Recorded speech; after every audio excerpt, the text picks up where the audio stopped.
Welcome to New Thinking for a New World, a Tallberg Foundation podcast. I am Alan Stoga, your host. Each week, I bring you conversations with people who think differently about the great issues that are shaping our world. Geopolitics, disruptive tech, mass migration, the changing climate, culture wars, all of it is grist for our mill. I hope you enjoy listening. I also hope you will let me know what you think and that you join the conversation at tallbergfoundation.org. And now for today's episode of New Thinking for a New World. Thank you and welcome. It's a pleasure to be here today. My name is Michael Niconchuk. I'm a board member of the Tallberg Foundation, a member of the advisory board of the Counter-Extremism Project, and a program manager at the WEND Collective. Today, I have the pleasure of introducing and managing a wonderful conversation with two friends and colleagues that are involved in an issue that I think is of incredible political relevance and only increasingly so. And that's the topic of dealing with the integration of persons who have been associated with extremist violence. The phenomenon of violent extremism is growing globally. It doesn't know religion or creed. It spans all those different categories where once it was confined to specific ideology or identity groups, at least in public discourse and discussion. Now we see it really across societal, cross-cultural issue with the rise in violent extremist ideologies and violent extremist actions showing up in many different places around the world. So we're going to deal today with this topic of why do folks get involved in this type of violence? How do folks disengage from this type of violence? And what are the specific ways that folks are at the cutting edge of figuring out how to most effectively create situations and programs for individuals to really re-enter society in healthy ways as individuals who are pro-social members of the society and not just not at risk of committing acts of violent extremism again, but that are really integrated in a healthy, socially positive, empowered way to engage as productive and peaceful citizens. With me today, I have two friends and colleagues, Noah Tucker and Dr. Juncal Fernandez-Garayzabal. Dr. Juncal, who we'll hear from first, is a development and program manager at the Counter-Extremism Project, a New York-based organization and nonpartisan policy organization formed in 2014 to combat the growing extremist threat across an array of ideological persuasions. And we have Noah Tucker, who's a program associate at George Washington University's Elliott School of International Affairs Central Asia program. He was previously the executive editor for the Not in Our Name film and television series, which was the first Central Asia region-wide project designed to prevent violent extremism through community dialogues in areas most directly affected by recruiting to Syria for the conflict over the past several years. Both Juncal and Noah have tremendous experience in working with individuals, particularly women and children who have been brought back to their home countries after they had gone to Syria and Iraq to be members of the then Islamic State that we all remember very vividly in our collective consciousness, and which was finally dismantled in 2019.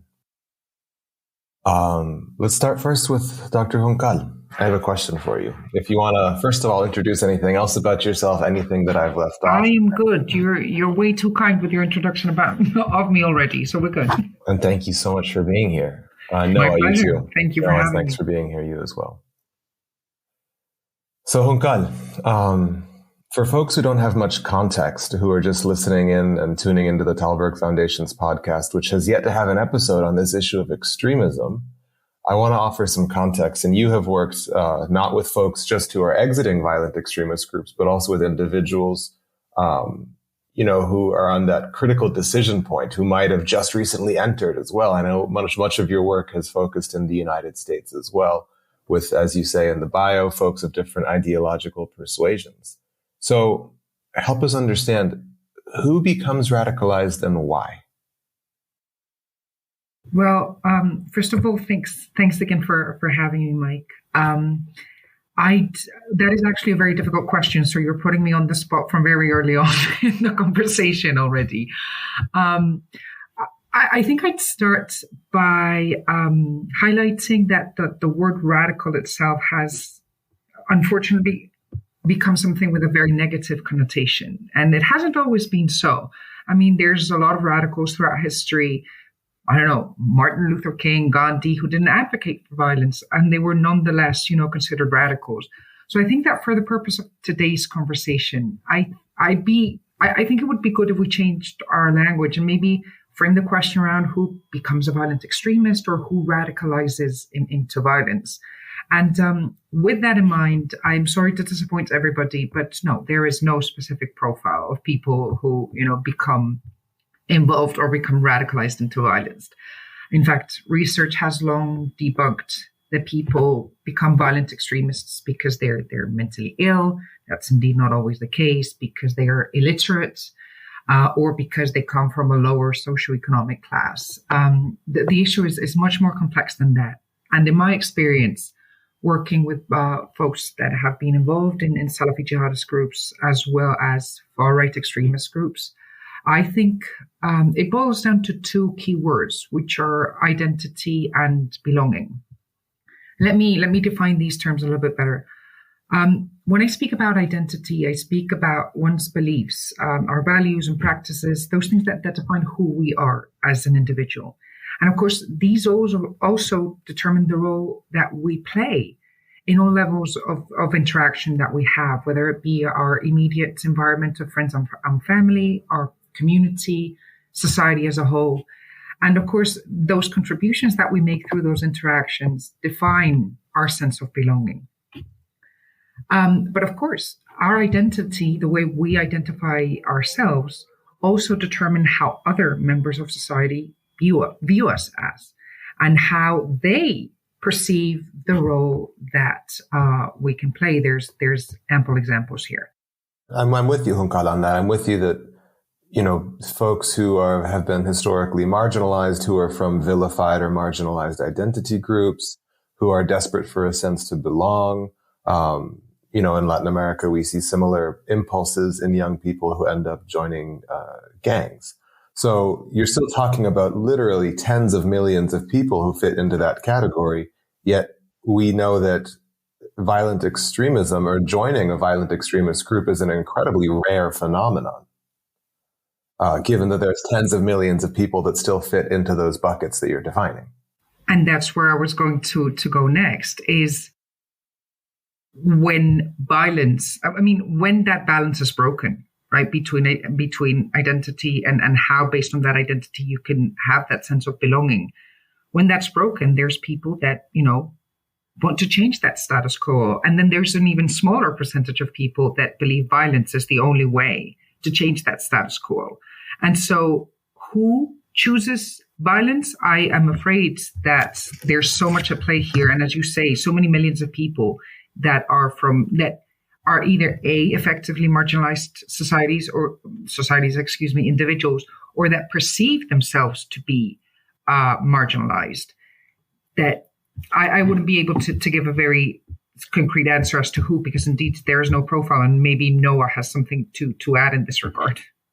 So no, we're spending millions, if not tens of millions of dollars on what the U.S. government and other governments call targeted violence prevention, meaning efforts to prevent both individual attacks that are identity-based or hate-based, and to prevent individuals from joining organizations, who promote the use of violence on targets based on their social or political or religious identities.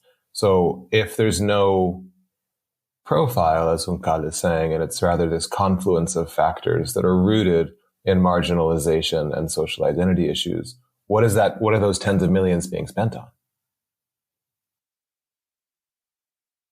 That is a very good question. And one that I guess I've spent a lot of time thinking about in the area that I work in, which is primarily Central Asia. And Central Asia has a lot of surprises in it in terms of involvement in Syrian conflict and involvement in particular in groups like ISIS, but not only ISIS. We see a lot of things that defy our stereotypes and expectations there, both with people who are mobilized and people who are returning. The first one of those is that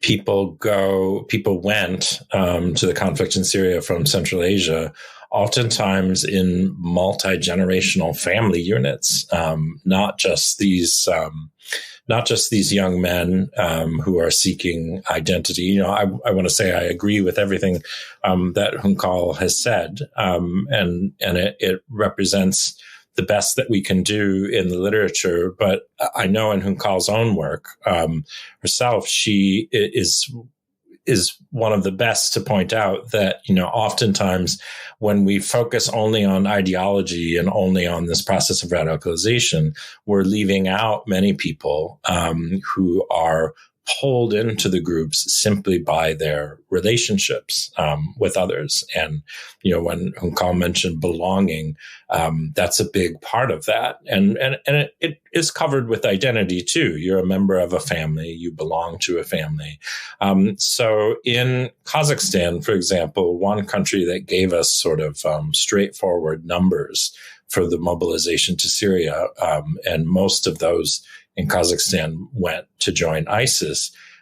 Women and children outnumbered men 5-1 in that mobilization. And so when we're talking about a 5-year-old who is taken by their parents to join ISIS, we see this isn't a matter of anybody asking them what they believed or anything about, their perceptions of their own marginalization or something like that. Oftentimes, people in this particular conflict in that particular place were pulled into the conflict by the decisions of other family members. And our models for how to prevent that and how to help that person reintegrate don't really take that into consideration. Many of them are based on this idea that everything is about fixing the radicalization, about sort of bleaching the ideology out of someone's brain. And then afterwards, they will be safe. They'll no longer be involved or be in danger to be involved in these kinds of things. In Central Asia in particular, and this is not to pick on them in any way, because, our approach in the West is certainly not better often, but there is this assumption often, I think an assumption that they inherited from the United States and Europe, that these mobilizations are ideological. And so if we remove the ideology, then the person is no longer at risk for other adverse outcomes. Sort of this idea that in a lot of the focus groups that we did in Central Asia, in communities where people had been mobilized, they would talk about people being zombified by these master psychologist recruiters and things like that. And so the idea is that if you just sort of break the spell, if you deprogram them in the way that you would, say in the 1970s from somebody joining a cult in California or something like that, that this would solve the problems and that they would be on course to live a healthy life afterwards. I think it's interesting thinking of the Central Asian context and how I think on some level it's easier for folks to understand and extend a little bit of empathy to the complex political, social identity drivers that pushed, thousands of folks into the arms of the Islamic State by choice or by force if their male partners, told them they had to go to Syria, etc. But bringing that to the United States, Juncal, you have done a lot of work with the far right as well. And I think it's a lot more difficult for Americans to extend that same empathy that they can extend to a woman or a child who was forced into the Islamic State, versus someone in, let's say, suburban Washington, D.C., where you're sitting, who decided to go storm the Capitol building or who decided to join a neo-Nazi group or to burn down a synagogue. Let's talk about your particular brand of zombies. Don't call them that. Well, I'm using Noah's term here.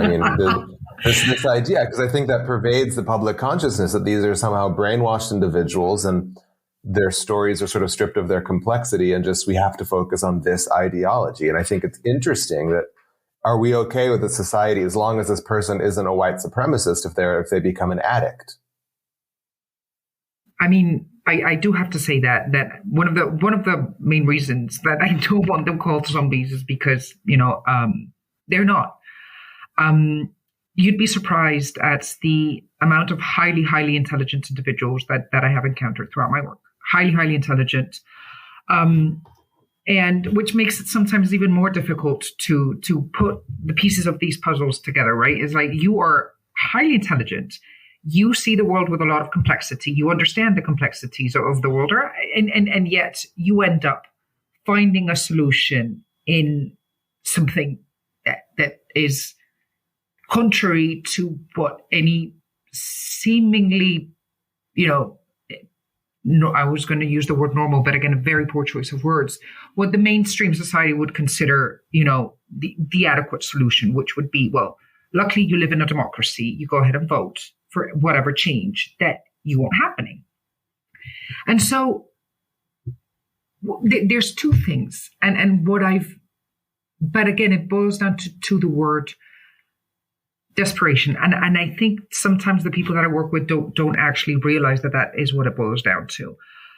Sometimes when I have to explain my work and how, people ask me often, like, don't you get frustrated? Yes, I do get frustrated. But on the other hand, I talk to a lot of individuals that, have told me flat out, who is talking to me about, white privilege when I live in a trailer, can't make ends meet at the end of the month. Half of my family is addicted to fentanyl or some other kind of drug. I can't feed my kids. I can't provide for my children, and so on and so forth. And they're telling me that I have some sort of privilege over a population. And of course, this begs for a way longer conversation than this answer that I'm giving right now. But based on that, well, you kind of come to terms with the realization of, well, there's people that have simply just given up.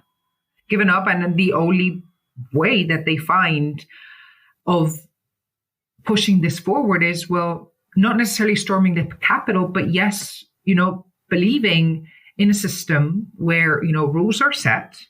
They are, the people that would have some sort of advantage over others, or at least, depending on who you ask, some sort of egalitarian system where everybody's on the same page and just the rules are the rules and you follow them.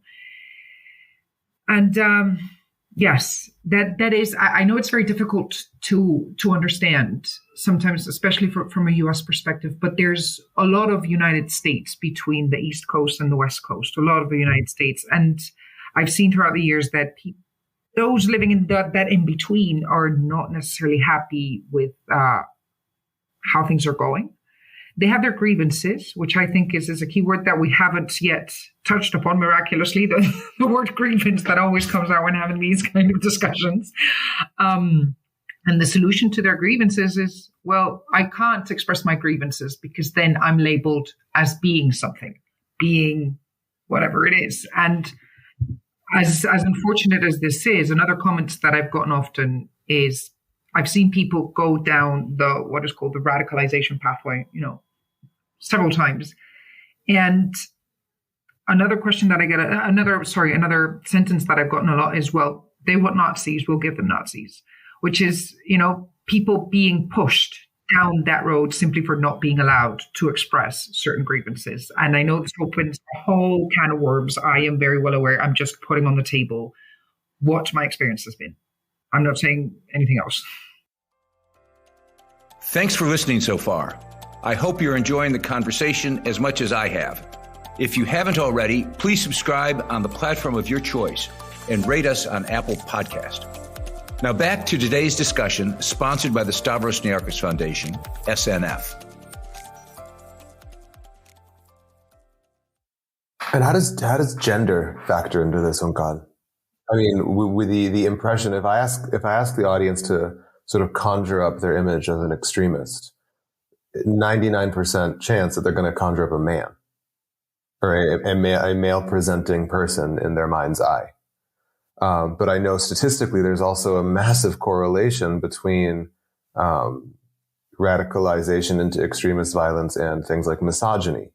However, Noah's dealing in a context where Kazakhstan, for example, has been involved in the repatriation of more than 700 women and children from ISIS territories or formerly ISIS territories. And in the US, we have seen increasing number of women that have been detained and arrested on extremism-related charges. So how does gender factor into this from your perspective? And same question to Noah. No, do you want to go ahead? And I'll chip in. And I recognize that this is contextually very different too, because even this idea of gender in a Central Asian context, which is both post-Soviet and Islamic and secular and nomadic and traumatized, et cetera, all these are obviously massive contextually different scenarios, but I still am curious, how this is showing up. Yeah, I think the emphasis on context is one that's important, because I think one of the other shortcomings that we all struggle with in terms of these very generalized assumptions about radicalization and radicalization pathways is that, this is some sort of universal illness. It's some sort of universal phenomenon that affects all people in the same way. But I think that there's pretty general agreement in the field at this point of people who have who've thrown the best resources that they can find against this. Mike, you mentioned earlier the amount of money that we spend trying to prevent ideologically motivated violence. There's a fantastic amount of money that we've spent trying to study it as well. I think in some cases, really kind of mind-boggling. Since September 11th, I can't think of another issue that has had as much attention in the United States and Europe devoted towards it, beyond really shared problems like cancer or COVID or something like that.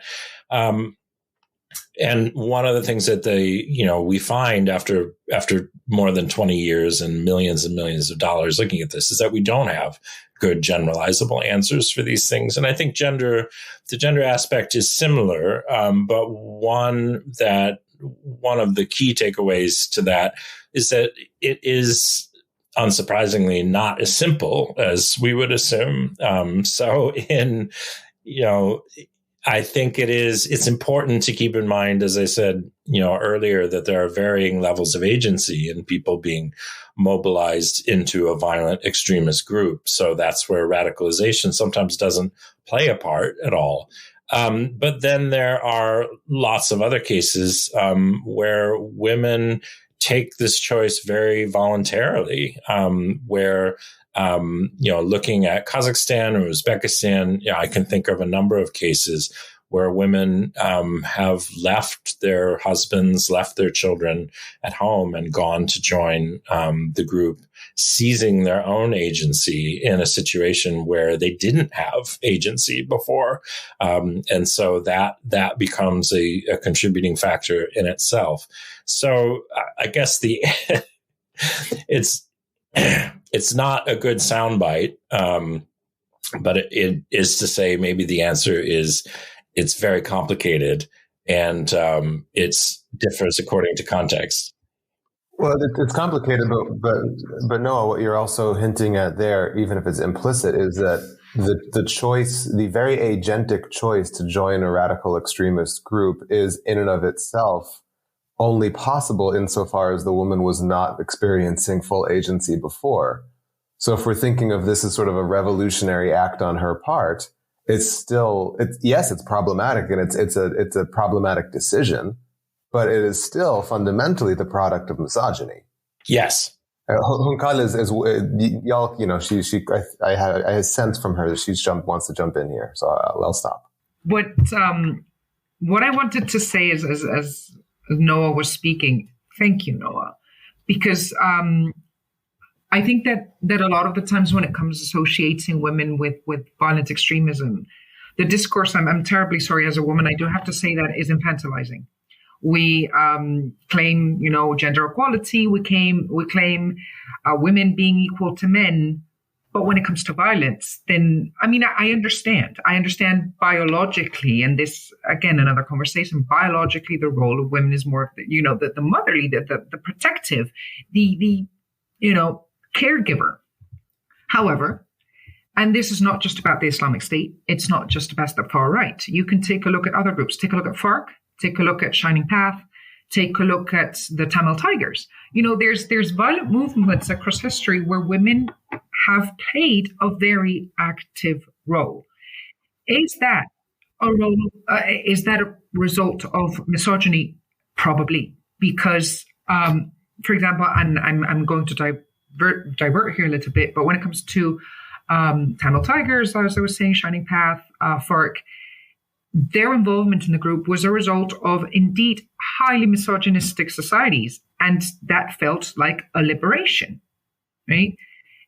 In the case of the Islamic State, Noah put it very well, and I'm not that familiar with the Central Asian context, but for example, a great deal of ISIS propaganda towards both women and men, but in particular women, is come to join us and you can be your true self. You can be a true Muslim. So they're providing that sense of agency. In the United States, when it comes to the far right, the fact that the men play more prominent roles, as it always is, does not mean that they are not supported in the background by women. Then the conversation is one of whether they voluntarily choose to play that secondary role of being, the supportive wife and letting their husband do the thing. That is, as I say, a different conversation. But if one takes a look at the social cultural dynamics currently happening in the United States, there's a lot of women that don't agree with the route things are going, and for them, the true woman just has a secondary role, staying at home with the children, and there's nothing wrong with that. There's nothing wrong with that. Whether that is a byproduct, as you were saying, on misogyny, I guess that's a, not secondary conversation, but a parallel conversation to this. But what it boils down to is, does that agency exist by which women decide to take a part? I do think so. I really do think so. And saying otherwise is, I'm sorry, infantilizing this whole thing and goes against everything that, actual feminism strives towards. Well, it's interesting, not even just in this context, but to consider the relationship between agency and oppression, especially in the context of intergenerational trauma or in contexts where a person has been historically oppressed for whatever reason. I'm not suggesting that the root cause of all of this is misogyny, or that that's the root cause behind every woman's decision to join an extremist group. But I'm just, it's interesting that even that push for agency can be seen to a certain degree as a product of limited agency in the past. You both work in what we call either, tertiary prevention, meaning working with individuals who have already been identified as being part of extremist movements, or in rehabilitation or exit programming for these folks. And as you're talking about these issues, there's something I think glaringly obvious to me and to a lot of listeners, which is that these individuals that are exiting violent extremist organizations are going back into the same environments that remain completely or almost completely unchanged from the time that they left those communities. And you've both said it very clearly that the pathway into radicalization is a conflagration of individual and ecosystemic factors that in a certain combination, push an individual towards this path, or if one thing is different, two things are different, push them towards another antisocial or negative behavioral pathway. So when we're talking about communities being unchanged and a person is coming back from former ISIS territories or from participation in a neo-Nazi movement back to their home community, what works if the environment that helped produce these individuals, or produce these decisions, let me say, is unchanged? What works? And why is there cause for any hope? That's a damning long pause right there. Yes, no, it's because I'm checking to see whether Noah wants to take this, but I see from his face he's just dying for me to jump on board, and then Just for those who are just listening in, he is indeed nodding with his head. So I guess I'll take it. So I actually want to pose a question in relation to this. Are communities actually unchanged? Because when we're speaking about, they remain unchanged, we usually talk about the structural social political circumstances of the community, and I think you're right. And a lot of times those haven't changed, but I think there's room here to talk about the larger communities, maybe for example in the United States, where people have also gone and joined extremist groups overseas, and maybe what are known as quote unquote radicalization hotspots. The smaller, more limited geographically population nucleuses where a lot of people happen to have joined a certain extremist group.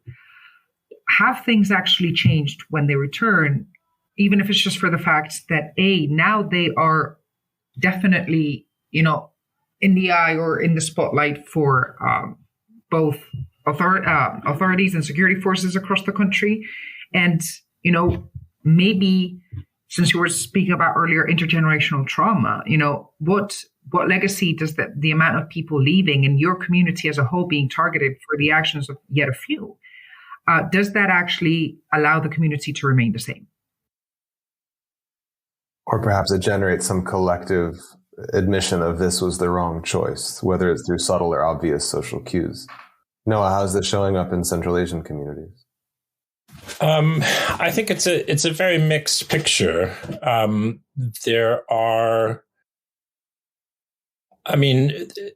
communities where I would say, first of all, the mobilization in Central Asia was characterized by hotspots in a sort of extreme way.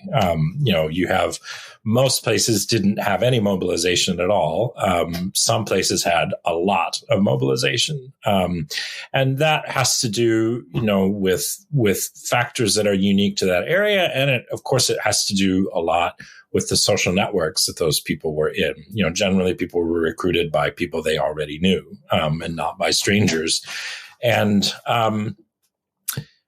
in particular, some of those communities were already, let's say, disproportionately targeted as a security threat by security services because of their different aspects of their identity, whether it was the way that they presented their faith, whether it was the way that they were born into an ethnicity, into a minority group, or something along those lines. A common thread between these things is that generally these are communities that are already on the losing end of the social contract.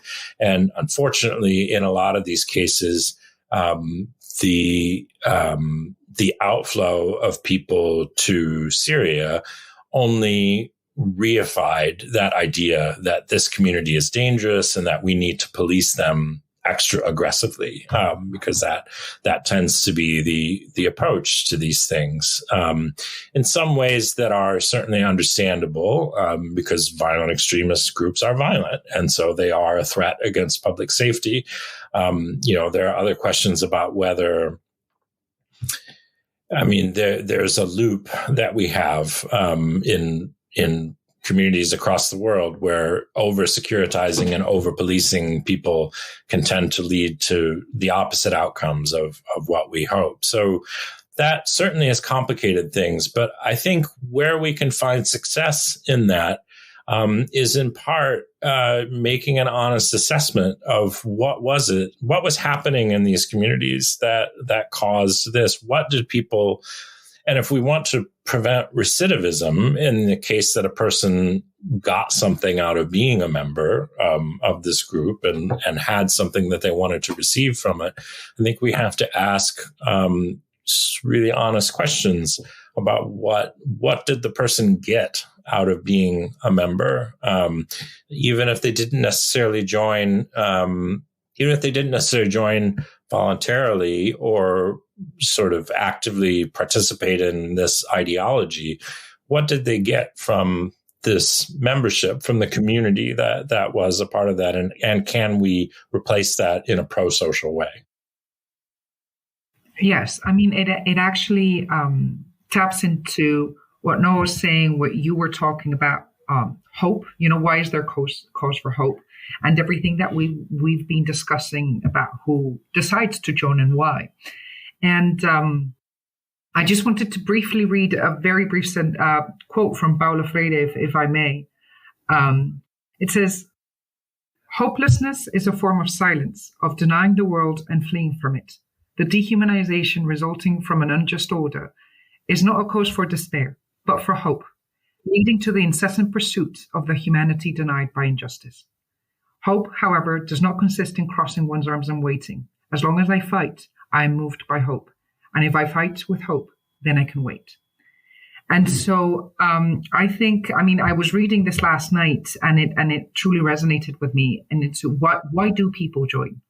Well, there's a sense of perceived injustice, at least, whether the injustice is real or perceived. That's, as I say, a different conversation.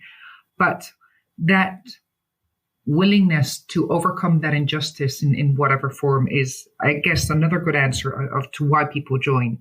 And also, if we can conclude that hope is, the opportunity of meeting and implementing a change that is desired, and this quote unquote desirable change is a social transformation that leads to, an improvement of life quality, of human equality and respect. That is why I think there is reason for hope.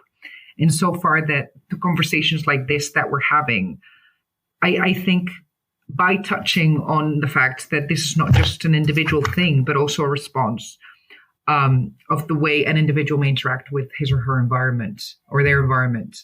Well, Juncal, how I understand that Freire quote, and this is a perfect way to conclude this initial conversation on this topic. Ironically, we see a lot of extremist groups investing in that concept of hope, of the change that they are creating. They are somehow they have surveyed and seen this injustice, and they're offering, of course, an incredibly violent and evil pathway towards what still nonetheless looks like hope for the adherent or the participant. And I think, if anything, it's a call to action on the part of both law enforcement and social service actors to also make sure that we are equally in the business of seeing and communicating that injustice and actually giving meaningful pathways to people for hope. Because if not, it's going to be this perpetual struggle between convincing folks to pursue change through pro-social pathways or through incredibly violent and destructive ones. Thank you. That's so much of a nicer way of putting what I wanted to say. Thank you. No, thank you both. Noah, please, let folks know how we can learn more about the things that you do. How can we learn more about you and what you do in Central Asia? I think I still have a website called noahtucker.net. I don't, okay, that's good to know. I need to update it, but I don't, I stay away from social media in part because I spent too many years looking at what violent extremists do on social media. But I have that. And then, I am currently at the Honda Center for the Study of Terrorism and Political Violence, and they post updates at St. Andrews, at St. Andrews, in Scotland. They post updates of things that I'm involved in. And Dr. Juncal, through the Counter Extremism Project website, anywhere else that we can follow what you do? I have Twitter, but it's mainly symbolic. So, I think it's it's symbolic.